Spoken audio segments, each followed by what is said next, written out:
So I do have a more specific question. I've always had this resonance with twin flames, and I want to know more about it. What you described with Esther and Jerry and the plates and the vortexes being so similar and the law of attraction bringing them together, it felt like two parts of the same whole, and we all are, but there's something about twin flames that I keep hearing, and it keeps popping up, and I'm aware that it's something that is within me. I keep trying to fight it because I'm thinking, I don't want no man. I like my inner being connection. I like how it feels to be in love with myself, unapologetically in love with myself. I love that. But it keeps coming up, and I'm like, what is it? What is it about the twin flame? Well, humans talk about twin flames, or they talk about soulmates. Here's what's at the heart of that sensing. You are non-physical energy that is focused here, and so sometimes that non-physical energy does focus. In other words, it's a stream of consciousness. It's not a clump of non-physical assigned to a clump of flesh. It's not like that. It's a stream of consciousness, and so there are many people around you who come from that same stream. And you said some important words. Technically all come from the same stream, but then there are intentionalities that are the variance that provides the balance, that provides the opportunity for more new ideas. Yes, does that make sense? So rather than looking for your soul mate, if you would let your first order of business be to, through your decision to be happy, you would find your own soul mate, your own vibrational source energy, and you would focus in a way that makes you really significantly in sync with that. Then doesn't it make sense to you that if you are often in sync with that source from which you have come, that it is under those conditions and only under those conditions that the law of attraction would bring you together with others who come from that same source? Doesn't that make sense?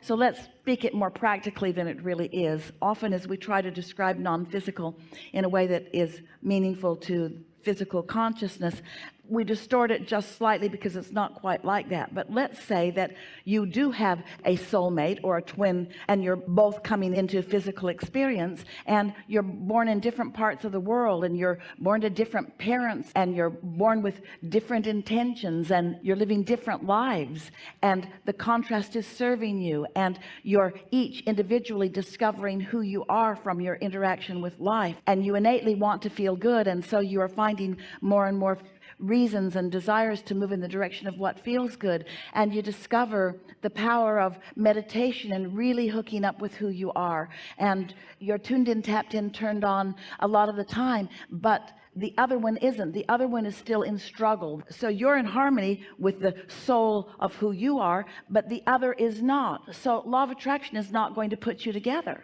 nor would you want it to be that way. Or are you one end of the stick and the other is the other end of the stick, and so you are coming together because the core of you is vibrationally same? So there's enough attraction power because there's enough of that is a vibrational match, and so your soulmate comes to you and gives you more grief than anyone has ever given you. Yeah. You've met a lot of your soulmates and you usually don't like them. Yeah. Here's what we would encourage under all circumstances. If you will just accept that when you're feeling at your very best and you're tuned into that source energy and you're flying high, that then you are in the best position for all things that you want to rendezvous with you. It's like your inner being is a really good example of that for you, because your inner being, who is resistant free, is focused completely upon who you've become and everything that you desire to bring into your experience. And so 100% of the time, when you allow your vibration to rise, your soul mate will be there to rendezvous with you. You're not ever going to allow your vibration to rise and nobody's home.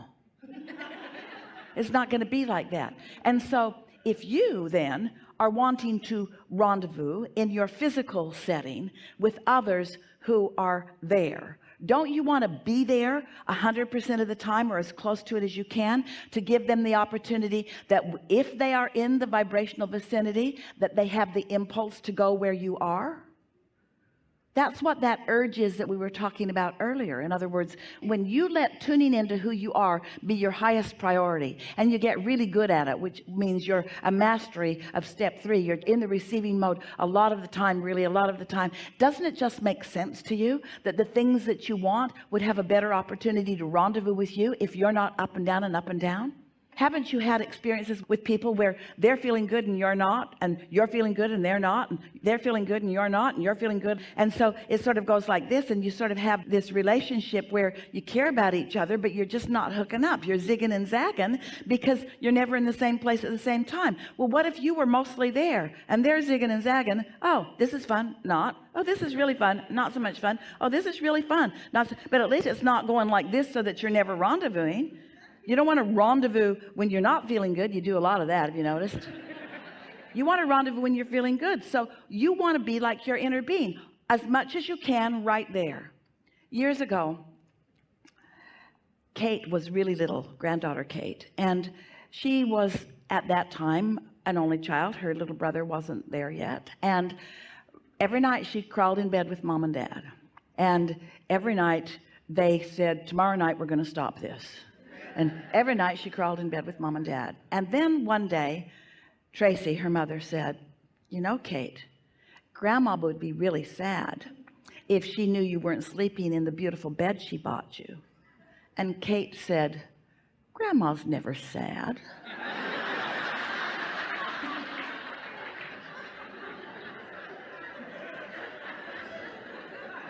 Isn't that how you want to be? In other words, she knew the foolery of that statement. You're not going to manipulate me with that. And so that's what we're getting at. When that's your intention to feel good, which is the way you started with us today, which is all you ever got to do. You've lived enough life that all the step wanting, or enough of it to keep you busy for 20 or 30 lifetimes, is already in place. So now, as you're living happily ever after, as you are and as you described, then you're mostly right here. And in that vibrational place, not only are you going to rendezvous with all of this vortex that is right there with you, but your recognition of your proximity to it is going to be keen. And that's where the real fun of life is. You wouldn't like it. You really wouldn't. If in every moment of every day, everything that you'd ever wished for or wanted was right there surrounding you, you really would be trying to get away from a lot of it. It's the movement toward it that is the thrill. It is the increasing momentum and increasing specificity of life that really rings your bells. And so don't you have to be in a general place in order to feel that?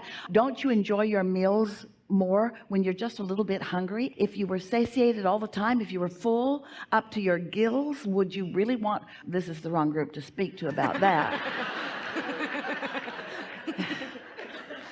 So you get the point of what we're talking about. Yes, yes, I do.